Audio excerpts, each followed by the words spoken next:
Good morning. Happy Tuesday, day 44, but who's counting? Every day is Groundhog Day. Thank you for being here. Let's give you some facts about where we are today. Total hospitalizations, actually basically flat, technically tick down, which is probably the first tick down, so that's a good sign, but basically flat. So we think we are at the apex, on the plateau. The number of hospitalizations went up, flattened, continuing to flatten, good sign. Technically, the number's down a tad, statistically irrelevant, but better than being up. The net change in total hospitalizations, if you look at the curve, which is what we look at, the curve is down.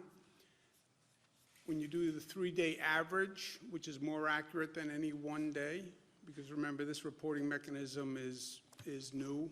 We just put it in during this situation, so I wouldn't bet all the chips on any one day. But when you look at 3 days, you look at the overall curve, we think it's indicative. So the 3-day average is down. The net change in ICU admissions is down. Again, the ICU admissions I take with a grain of salt, since hospitals are no longer what they were, and they're basically all ICU wards. Intubations is a real number. That's the number of people who are being put on a ventilator. About 80% of those people will never come off a ventilator. So when you see the intubations, that is proportionate to the number of people we will lose. And that's what we've been watching all along. People go into the hospital, most get treated and are discharged. Some are not discharged. If they're intubated, about 80% of the people who are intubated will not come off the ventilator. The number of new people going into the hospital per day is also down, but we still have 1,600 new COVID cases yesterday. So we have 1,600 people new coming into the hospital, some being discharged, and the net is what we've been watching, but it's also interesting to note that you still have 1,600 new people walking into the hospital or who are in a hospital and then diagnosed with COVID. So the volume is still high, and that's why the hospitals are still working very hard. We have been watching for growth outside of New York City, Long Island, Westchester, Rockland. That has basically been flat. There have been little hot spots here and there. The Department of Health has been very good and aggressive in jumping on those hot spots and tamping them down, test, isolate, trace.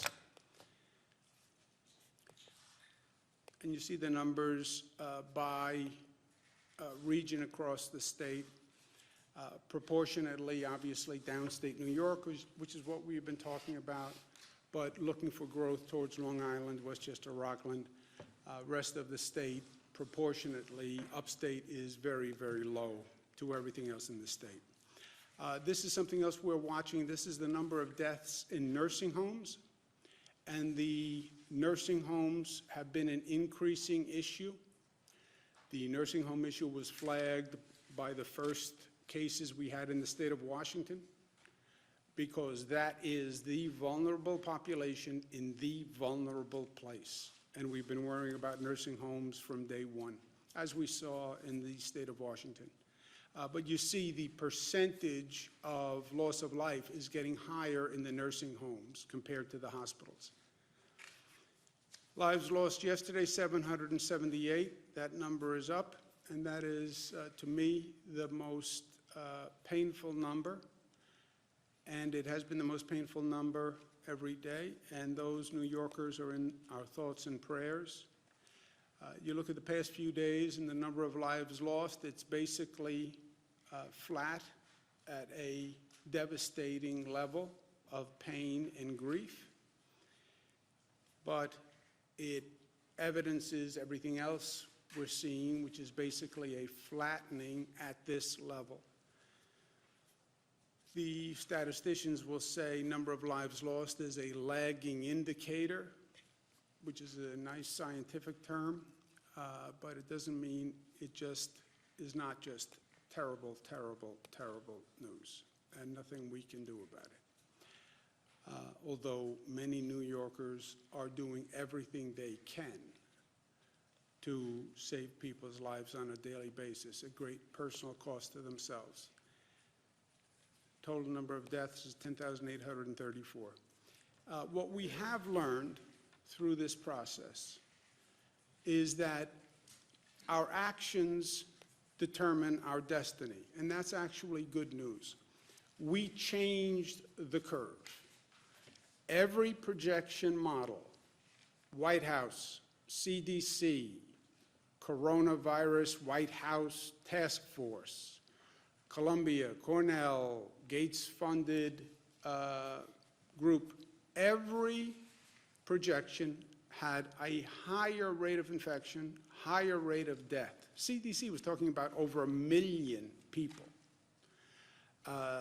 CDC was talking about projections that would have swamped the nation's hospital system. That didn't happen. Why didn't it happen? Because of what we did. And that's important to remember and realize. We changed the curve. Better way to say it is we are changing the curve every day. We have shown that we control the virus doesn't control us. And this is a big deal. Look, we could have been in a place where we couldn't stop the spread of the virus. We could have done this whole lockdown, closed down, shut down, and you still could have seen those numbers going up. That would have been a frightening place. We should take some comfort in the fact that we have demonstrated that we can actually control the spread of the virus. Now, tremendous, dramatic pain to do it, shut down everything. But thank God we can control the spread.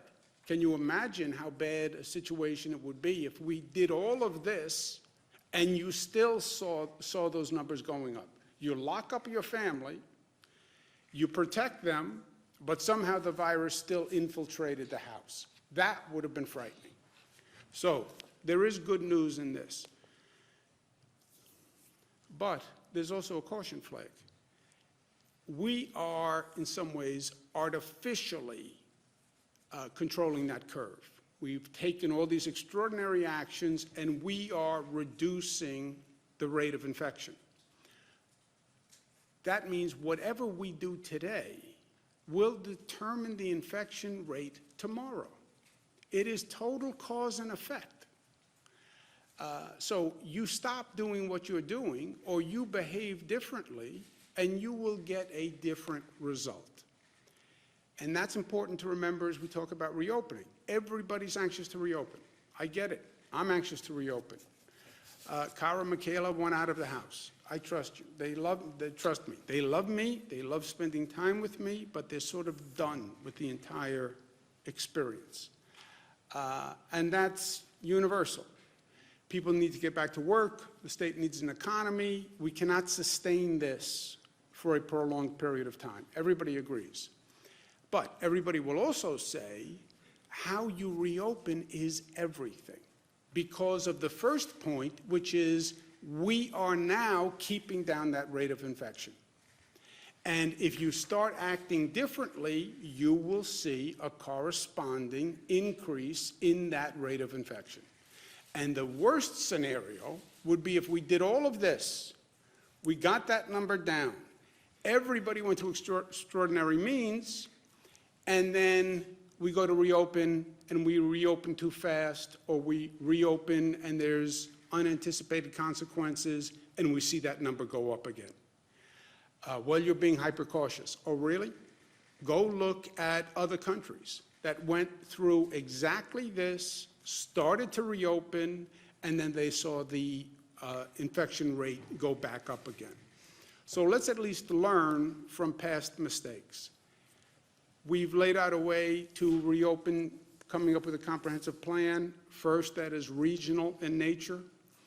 We have 7 states that we're working with. The virus doesn't understand state boundaries, doesn't understand that it needs a passport. You know, it defies all of our norms.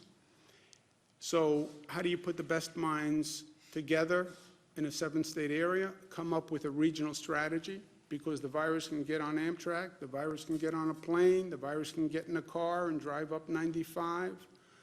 We're all connected. And in truth, since nobody knows where they're going, and nobody's done this before, let's think together and let's plan together. If we can't come up with a common plan, let's see if we can come up with a plan that's not contradictory. Let's see if we can get to a place where what Connecticut does, New Jersey does, is not counter to what we're doing here in New York. And that's the point of the 7 states working together. Also, the point is it doesn't work unless you coordinate the reactivation of all the systems. I did this graphic because no one got when I went like this yesterday, and I said the gears have to mesh. This is what I was saying. I could see, Nick, that you did not get what this meant. So that's a clarifier for you personally from yesterday.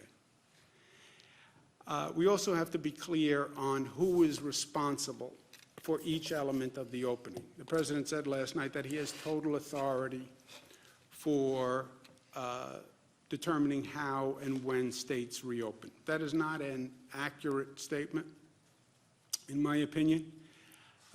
Now that we know that government actually matters and government is relevant and that government has to be smart, because what government does is determining how this goes. It's literally determining, in many ways, life and death.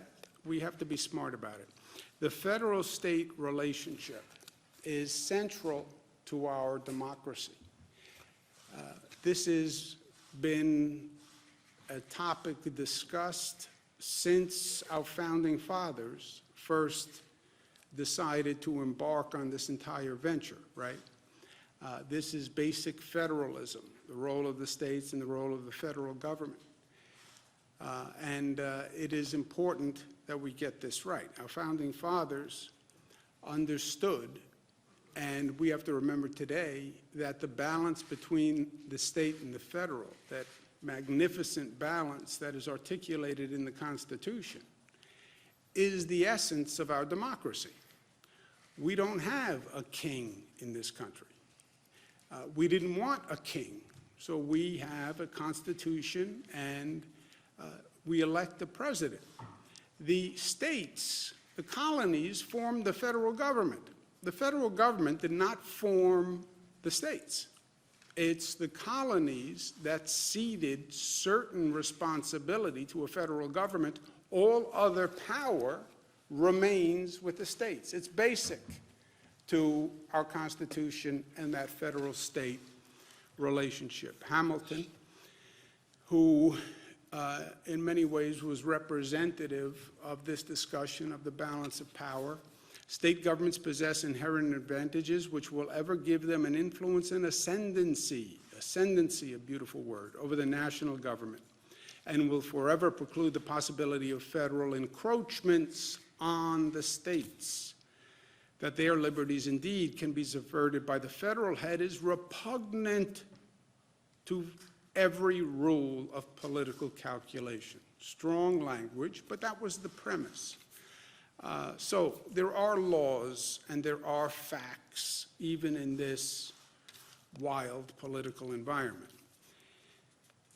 What do? We do what we do, because we are New York tough, but tough is more complex than many people think it is. Within that word tough is smart and united and disciplined and loving. They are not, they're not inconsistent to be tough and to be loving. Let me make a personal point, not necessarily a factual point. The President did his briefing last night, and the President was clearly unhappy. The President did a number of tweets this morning where he's clearly unhappy, did a tweet about mutiny on the Bounty and governors are mutineers. I didn't follow the exact meaning of the tweet, but the basic essence of the tweet was that he was not happy with governors and that this was a mutiny. The president is clearly spoiling for a fight on this issue.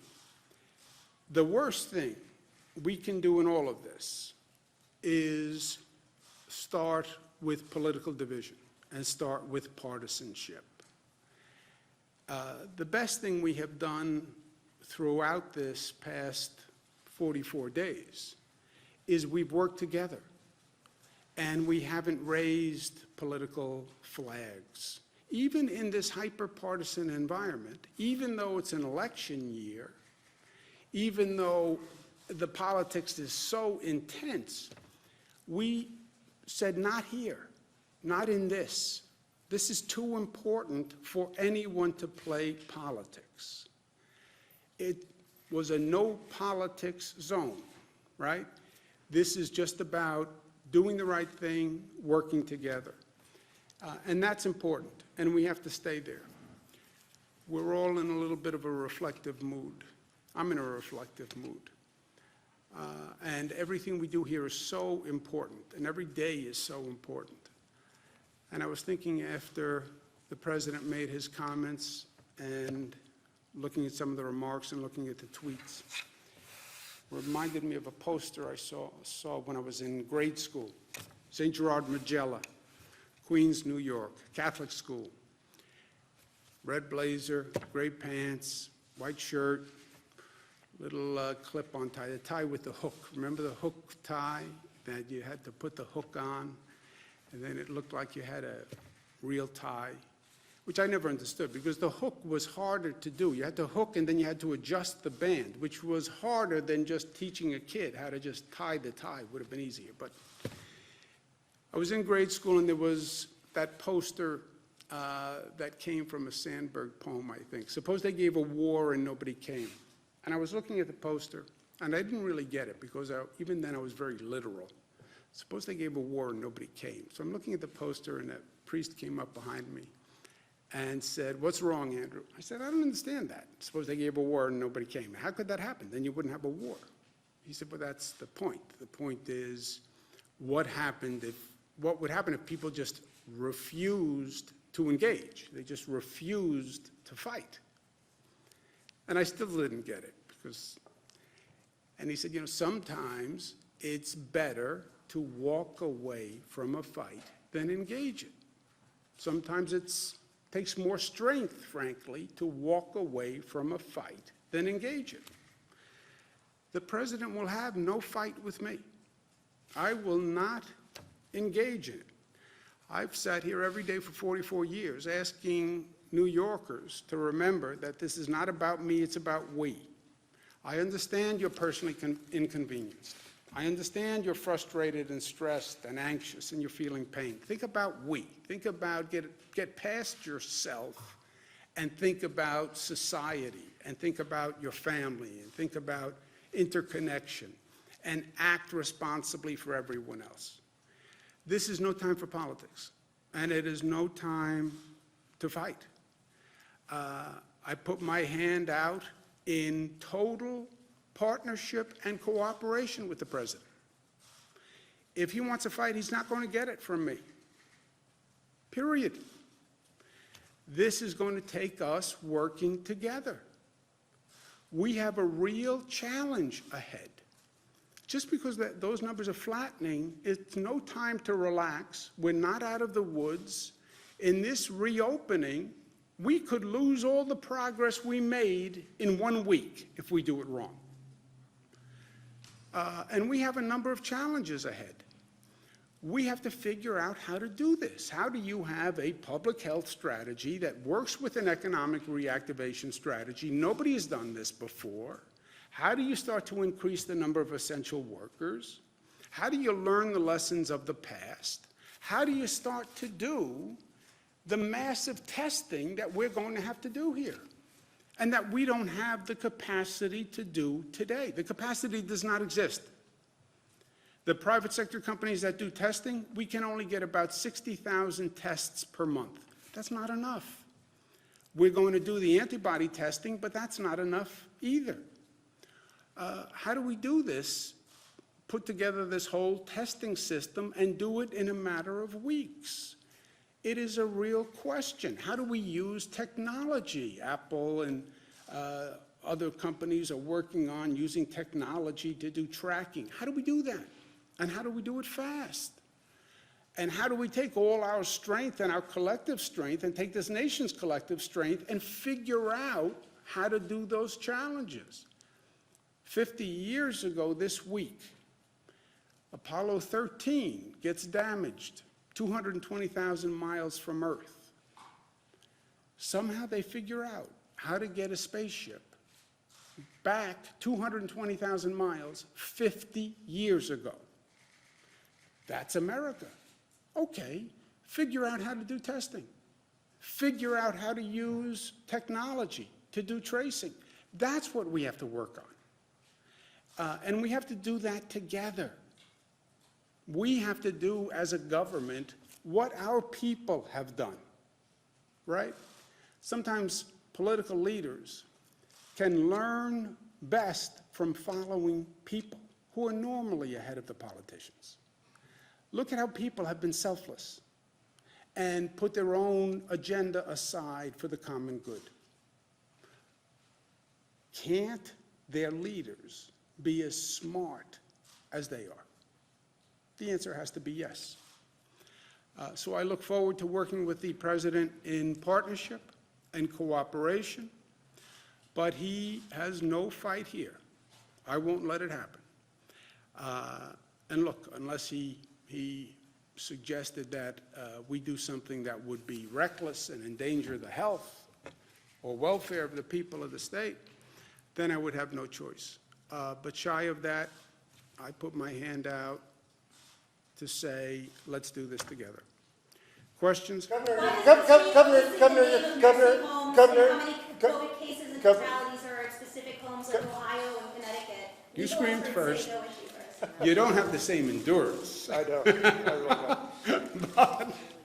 But screaming first matters. Governor, you're talking right now about making peace with Donald Trump, with the president, and yet you went on television 4 times this morning and were asked about it and opined about it repeatedly. You called him a king. You said that his press briefings were like a comedy sketch. Why didn't you just say no comment if you're trying to make peace with him? No, the first point is he does not have total authority. I mean, I'm a governor of a state.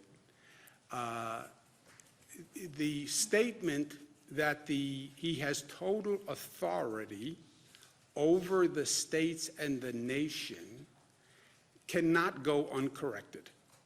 I mean, it's just a factual statement that is factually wrong. 10th Amendment to the Constitution. There's a whole body of case law. I mean, there are many things you can debate in the Constitution because they're ambiguous. This is not one of those things that is ambiguous. So that statement cannot stand. And it's not only violative of the Constitution, it's violative to the very concept of democracy. I mean, this was the first battle. Do we want a king or do we want a president? And we opted for a president. So that statement cannot stand, period. Common attacks, calling him a king, saying that it's like a comedy sketch, saying about No, that's not how it is. His proclamation is that he would be king. That's what a king is. A king has total authority. That statement cannot stand. The whole mutiny on the bounty, the governors are mutineers, whatever that means, and whatever the rest of the theory was. I'm not going to fight. I'm not going to get into that fight. Look, I bent over backwards. He said a nasty comment about what it was, but he's right. I worked very hard to be in partnership with the federal government this past month. I worked very hard to stay away from politics. And he is right. I did call and say I need federal assistance. I did call and say I need possible overflow beds. That he is right that he did move very quickly to get us Javits and the USNS Comfort. And I said that repeatedly. And I praised him for his actions. And he was right there, too. The federal government has a very important role. I was a cabinet secretary. I did it for 8 years. I know how key the federal government is. Frankly, I know how powerful they actually could be in being of assistance. And I don't even think they were as powerful as they could be. And the federal government has tremendous, tremendous capacity that we need now. So, yes, he's right on all of that. He's right that we asked for cooperation and assistance. And he's right that he delivered. And I've said that all along. But this mutineers and it can't exist. Why is the state releasing the name of nursing homes and how many COVID cases and fatalities are? I don't have anything specific to talk to him about today. There's no action item for us to talk about.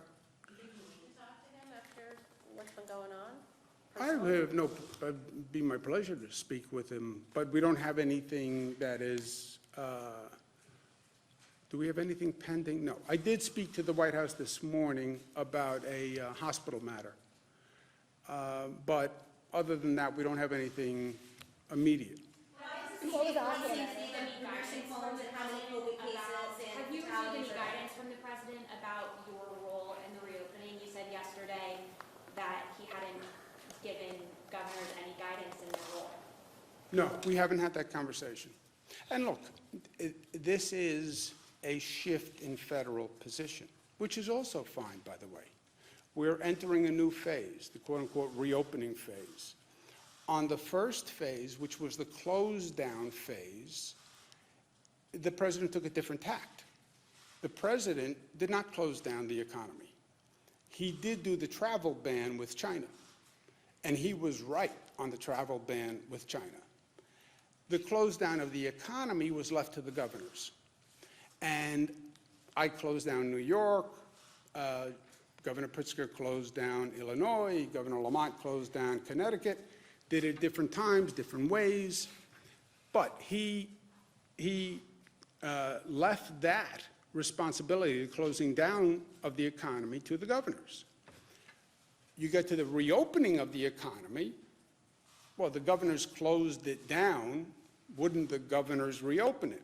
The president says, no, I have a different model that I'm envisioning. That's okay too, but it's a shift, but it's okay.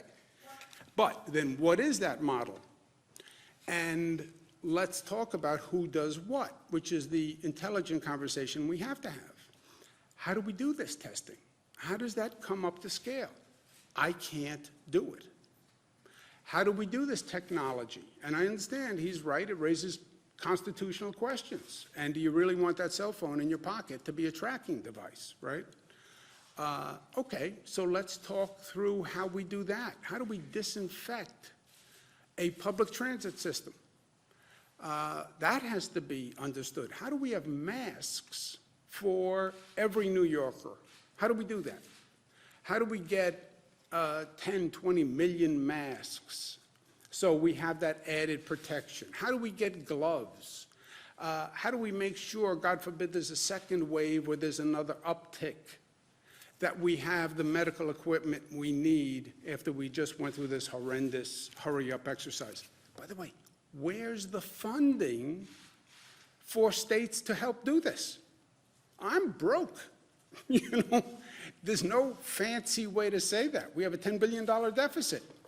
Well, the state should do this and do this and do this and do this. I don't have 2 nickels to rub together. And the past federal legislation didn't give us anything. The only thing it gave the states was some Medicaid money. It doesn't give us anything to do any of this. They talked about it in the next package of legislation, if there is one. But that's the intelligent conversation to have. Now, Will he with you about it right now, or will he have this conversation with you? yeah, I have always had an open line of communication with him. I mean, there've been times in the past when he hasn't been happy with me, and I haven't been throwing bouquets to him, but we've always communicated, and I'm sure we'll communicate now. But I just want to make my position clear. I am not going to fight with him. I don't want, this is no time for any division between the federal government and the state governments. And the governors who I work with, Democrats, Republican governor in Massachusetts, it's not a political conspiracy. Governor Baker is a Republican. This is not about Democratic or Republican. It's just not. This is about New York, 10,000 lives lost. These were not 10,000 Democrats or 10,000 Republicans. These were 10,000 people, period. Forget the darn politics. Everyone's tired with it. Why is the state releasing the names of nursing homes and how many COVID cases and fatalities are specific homes, like Ohio and Connecticut's doing? Legal experts say that there's no HIPAA issue here. Okay, you want to speak to that, Dr. Jim? We put out the nursing home death data by county yesterday, and as you could see, some of them had one case. What we're worried about is personal privacy protection, working with the Department of Health. There's there's about 600 nursing homes in the state. This goes for hospitals as well. There's some very small hospitals where they report out 1 or 2 deaths a day. We just want to go through the data and make sure we're not releasing any potential personal information, and as soon as that's done, that will be made available for people. So that's why we put the aggregate numbers out by county. That's what we're going through. We're getting reports of specific outbreaks at different nursing homes, so it's hard to tell. But, you know, are there any nursing homes in particular that the state's seeing a huge problem at? We're seeing issues, like I talked about yesterday, in hospitalizations in different parts of the state we look at total beds being used, we look at deaths, we look at all of that. In certain downstate parts of the region, New York City, in the outer boroughs, and Nassau County, we have seen increased cases, but that has gone across the board, whether it be hospitalizations or nursing homes as well. So that's now part of the county data that you do see. Ms. Hogan. Yeah, earlier you said that there's been 60,000 cases that you guys have the capacity to do a month. But, so one, is that true? 60,000 a month? But then Mayor de Blasio said that they're going to start being able to do 100,000 tests a week. 50,000 homegrown efforts, 50,000 purchased from an Indiana company. So how does that coordinate with state efforts? And again, is that 60,000 capacity correct? The signed on the dotted line, what's happening with the testing companies is the same thing that happened with medical equipment, PPE and ventilators. There are just a handful of companies that produce the private tests, and they're all private tests, by the way. A handful of companies that do it, and now every state is going to those companies to buy the tests. I've spoken to the head of the several companies myself, and they have a limited production, and now they have to allocate it to 50 states. And we're again in a bidding war competition with other states. I would say to the federal government, you take that piece. Don't replicate the 50-state pandemonium. You want to talk about an increased federal role. Let FEMA do the testing.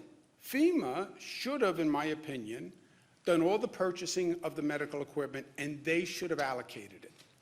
Why am I now competing for private testing capacity and private testing machines with Illinois and California? I want to get out of the eBay competition business for vital medical equipment and now vital testing. I would say to the president, you take it. God bless you. Because you have different bids and different promises from companies to different governments all across the country. Like I bought 17,000 ventilators, and then I didn't get, we only got about 3,000, 2,500. The same thing's going to happen with the testing. The city can get 50,000 made a Well, week, that's but what, the state can't. well, they're told that from a company. Do I believe we're going to see those numbers actually produced? No, because I think the same thing is going to happen that we just went through for the past month, where those companies are going to get oversubscribed, They're then going to bid up the price, and it's going to go to the highest bidder. We learned this lesson. I saw this movie. I just lived it for the past month. It cost taxpayers tremendous amounts of money. Private companies got very rich. You want to talk about going to a new phase with a different model? Let's inform it from the past model. Tell FEMA, you buy all the tests for the country, allocate them by need. This is where the cases are. New York, you're X% of the cases. Illinois, you're Y% of the cases. Massachusetts, you're Z% of the cases. The federal government is going to buy them, and then the federal government is going to allocate them. Not this, let's give each government or level of government functions that they perform best. And one of the really painful lessons was all this crazy competing by states and cities for medical equipment. We're going to do that again? That makes no sense. Governor, the accuracy of the serological tests, and what's the plan if those can't get scaled up in the way that you think is needed to reopen? What is the accuracy, would you say? It varies. There are many different tests there. We're looking at the tests that have, over 95% accuracy. We are working to scale this up both by our public lab, which is our state lab, the private sector labs that are out there. We're looking at those, as well as the hospitals, which have labs as well. And how would you address the false positive issue? Because if someone goes back to work, but they don't actually have the antibodies like the test says, and then that creates its own problem. Well, we are looking at that. For example, our state lab, the test that we've developed is basically 6 standard deviations out, which basically means that you're really way up there over the 99% accuracy, if not higher. But you are right. Can I just follow up? You are right. There are different private sector tests with different accuracy rates. And that's one of the other complications. Go buy tests. Or whose test, which test, what level of accuracy. And that, I think, it's something we have to figure out one way or the other. But I would say that's something the federal government should take. What's the capacity on that at this point? How many antibody tests can you do? You mentioned a couple of thousand, Right, so the state, will be by next week at 2,000 tests that we will be able to do per week at that point. 2,000 tests per day next week, yes. That still seems like a long way to go in a state of but- 19 million people, though, Right, but that's that part, but we're also working with some of the private sector companies to be able to get in the tens of thousands of tests, as well as the hospitals. Several hospitals have developed tests. There are different ways to do these tests. You could do it as a blood test. We are looking at a finger stick test as well, where you just do a little blood spot, and there's technology for that as well. Yeah, but just to follow up on that for a second. Look, you could have a whole symposium on testing. There are 2 types of tests, the antibody test and the diagnostic test. The antibody test, state health department has a test, and you're right, it's their limited capacity. Let's say they can do, you said 2,000 a day, so let's say 14,000 a week. What is 14,000 a week going to do for you? And by the way, what can the antibody population really be in the scope of things, right? Antibody population, people who had the illness and have recovered. Okay, that's important to know, and we're very aggressive on antibody testing, but how many people are going to test positive, right? What % of the population at this point do you think had the coronavirus? What could a number be? 20%, 20%, 10%? Okay, you want to find that 10%, 20%, but then that's not enough to restart and get back to normalcy. That diagnostic test is going to be key. And now, think of the volume on that diagnostic test. We're 19 million people. How many diagnostic tests do you want to buy for 19 million people? And then multiply that by the nation. Look at the need. And I'm telling you, you literally have a handful of private sector companies that do this now. Well, how do you scale that up? I don't know. How did you get a rocket ship 220,000 miles back from the moon 50 years ago?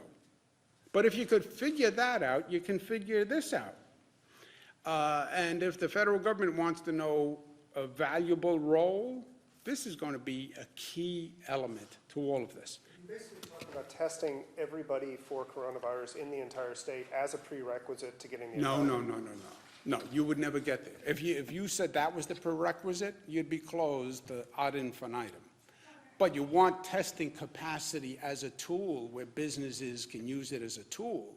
You want temperature taking, right? You open up a business, they're going to say, I want to take everybody's temperature as they walk in the door. All right, how do you take the temperature of 500 people walking into a business, you know? Just think of all the things you have to do, and then divide it between the federal government and the state government. We have to clean all the buses and all the trains. We want to clean all the park benches. We want to have a disinfectant solution where we have a cleaning protocol that we've never had before. We want the technology to do the tracing once we find the person who is positive, and we can retrace them through the technology. How do we balance that with individual liberties? There's a lot to do here. And the states cannot do this on their own. I'm not shy about capacity. I'm very proud of what we do in the state government. When I tell you I can't do something, it's the first time you've heard me say that since I've been governor. But I'm telling you, we can't do this. Joseph? Earlier, when this entire thing started 40-some odd days ago, you had said that COVID in a nursing home is like fire through dry grass. It was one of the first areas where there was a complete lockdown. People couldn't come in and out. So why is it that we're seeing hundreds of people dying in nursing homes from COVID? Like, was there lax You can't, inspection? because you cannot stop it, Joseph. You cannot stop it. Look, we have no visitors going to a nursing home. You want to hear, talk about a harsh policy. No visitors, it must be close to a month. You're in a nursing home, you can't get visitors. The staff has to be checked when they come in every day. But by the way, taking somebody's temperature, that's not a foolproof mechanism. And any one of those staff members could be walking in with a spark in their pocket, to torture the metaphor. And that population is so vulnerable, it just takes one staff member who didn't have a temperature, but did have the virus to walk in, and now you're going to have a serious problem. You want to comment on that? The point that the government just raised is that the crux of all of this, that they're individuals with multi-organ system, many other problems, heart problems, diabetes, asthma, respiratory problems. Their immune system is just not as good or as robust, and so they get sick with whether it's this or the flu, and they end up in the hospital. Many of the patients that you had mentioned that's sick and died, a lot of those, they were transferred to the hospital, but at 95 years of age with multiple medical problems, it's a tough battle for them. And look, Giuseppe, what you've learned is, you've learned your strength and your weakness, right? You've learned that you can control the virus, and that's a powerful lesson, because we weren't always sure that we could, right?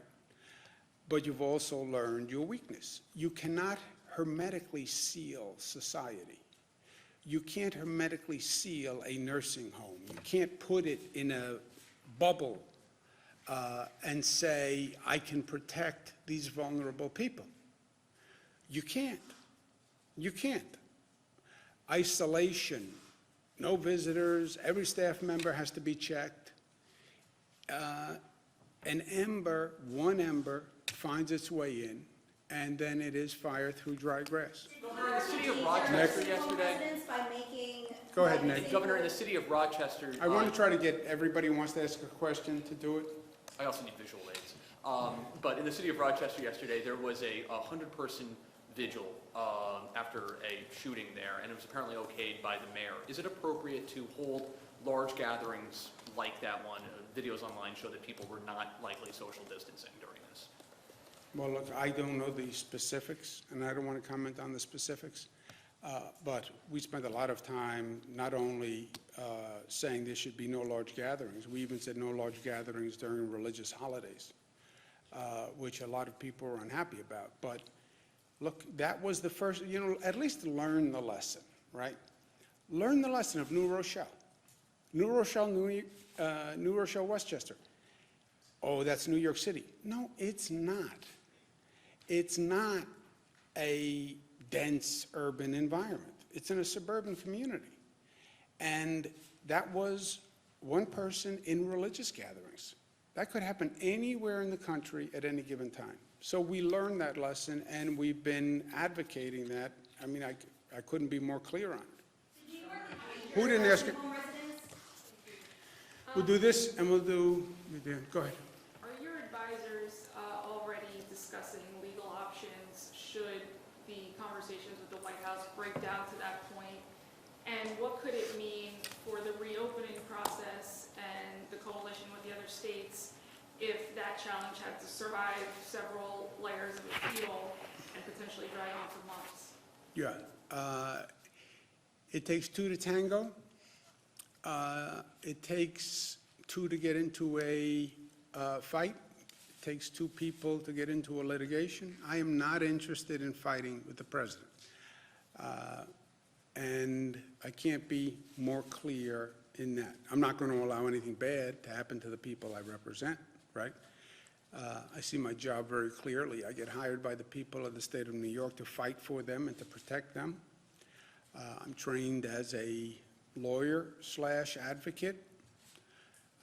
Grew up at the kitchen table with Mario Cuomo, a natural-born lawyer/advocate. I will fight with all my might to protect New Yorkers, but I don't think it comes to that. I do not want to fight with the president.